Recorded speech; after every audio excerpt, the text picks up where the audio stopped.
The mastermind behind an online fraud shop used to con victims out of more than £100 million has been jailed for more than 13 years. Tejay Fletcher, 35, bought a £230,000 Lamborghini, 2 Range Rovers worth £110,000, and an £11,000 Rolex after making around £2 million from iSpoof.cc website. He was the founder and leading administrator of the site, which was brought down last year in the UK's biggest fraud sting. Criminals were offered tools that allowed them to disguise phone calls so that they appeared to be from a trusted organisation such as a bank, enabling them to empty their targets' accounts. Victims around the world were defrauded of at least £100 million, including a minimum of £43 million from people in the UK, Southwark Crown Court was told. The website made about £3.2 million in Bitcoin, with the lion's shares of about £2 million ending up with Mr. Fletcher, said the prosecutor, John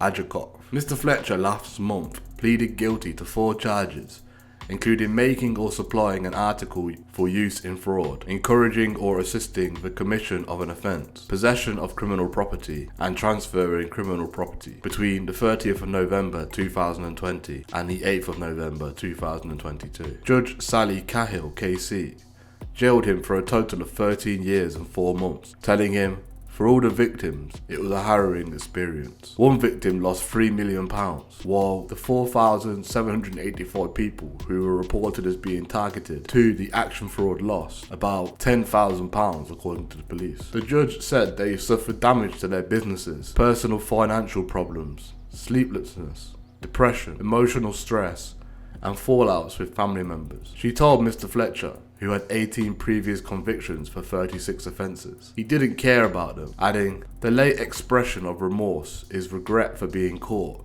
rather than empathy for your victims. The evidence, in my view, shows very clearly you had a leading role and an active role in creating a sophisticated article for fraud, which generated a substantial profit for you." Simon Baker, KC, defending, had told the judge his client had no idea of the scale of the eventual fraud when he set up the website. But the judge told Mr. Fletcher, as is the case with any successful business, you probably didn't realise how successful and profitable your enterprise would be. Mr. Fletcher was arrested at his girlfriend's house in East London last November in a global operation to bring down iSpoof as part of the UK's biggest fraud sting.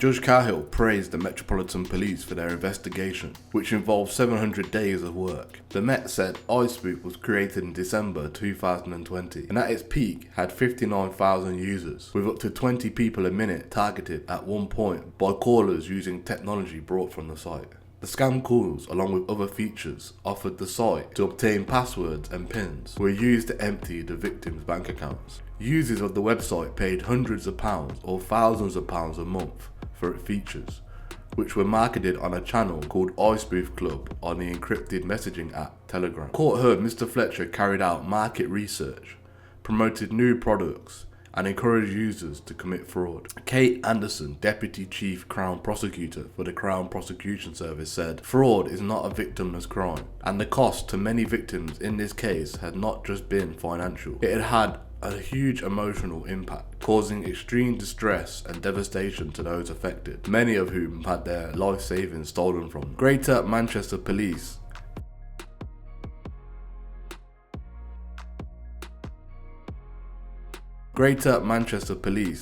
failed to disclose key evidence that could have prevented a man spending 17 years in prison for rape when no DNA linked him to the crime, a court appeal was told. Andrew Malkinson was convicted of raping a 33-year-old woman by the motorway in Greater Manchester in 2003. He has always insisted he was innocent, spending an extra decade in prison as a result. His case was referred to the Court of Appeal in January after another man's DNA was found on the victim's clothing. The victim said she recalled causing such a deep scratch to her attacker's cheek that she broke her nail. Yet Mr. Malkinson was seen by police the next day with no marks on his face. At the directions hearing in the Court of Appeal on Wednesday, it emerged that photographs of her left hand after the attack showing a broken nail were not disclosed at the original trial. Instead, the judge was able to suggest his summing up that she may have been mistaken about the scratch. The prosecution also failed to tell the court that a couple who claimed to have been able to identify Mr. Malkinson walking past their car had 16 convictions for 38 offences between them.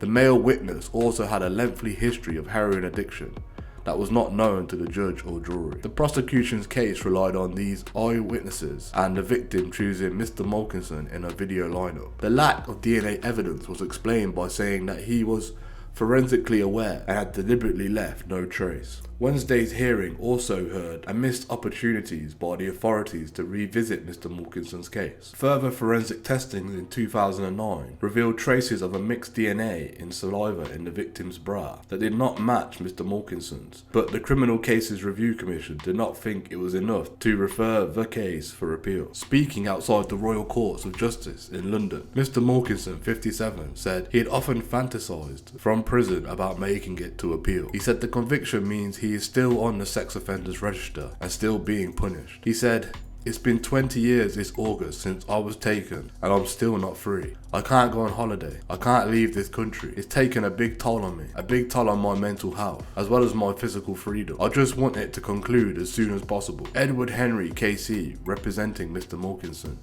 said the case raised concerns about the police conduct because an array of procedural breaches and abdication of responsibility. A man was arrested on the 13th of December last year on suspicion of the rape after new DNA testing of a sample of the victim's clothing matched his on the police database. He has been released under investigation.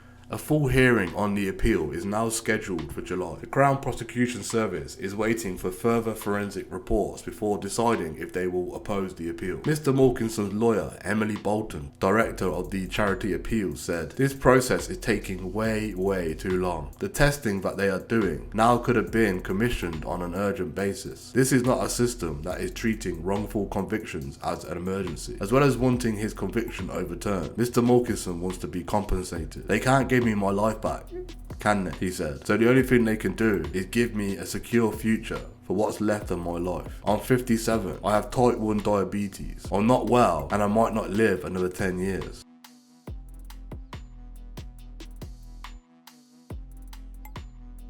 A man who livestreamed a sadistic 2-hour attack on a man who died more than a week later has been jailed for life, even as his social media followers pleaded for him to stop. Declan O'Donnell repeatedly punched, kicked and stamped on Paul Cox, who was 63, for 2 hours. Mr. O'Donnell's aunt, who was Mr. Cox's partner, was also at their flat in Nottingham Centre at the time of the attack and begged him to stop beating the elderly man. The victim suffered 45 injuries, including a crushed esophagus and a blunt force injury to his spine and head. Police found an uncooperative Mr. O'Donnell at the scene, who tried to blag his way out of the situation, delaying even further the medical attention Mr. Cox needed. He was lying on the floor, covered in blood and unable to speak. Mr. O'Donnell, an alcoholic who drank 10 pints of beer and 2 shots, then threatened officers with a knife before being handcuffed. Mr. Cox died 9 days later of severe trauma on the 18th of February 2022. Mr. O'Donnell was sentenced to a minimum term of 23 years at Nottingham Crown Court. Court heard how Mr. O'Donnell of Mansfield Road blamed Mr. Cox for his mother's death by alcohol abuse, but yet there was no evidence at all to back this claim. The jury watched clip by clip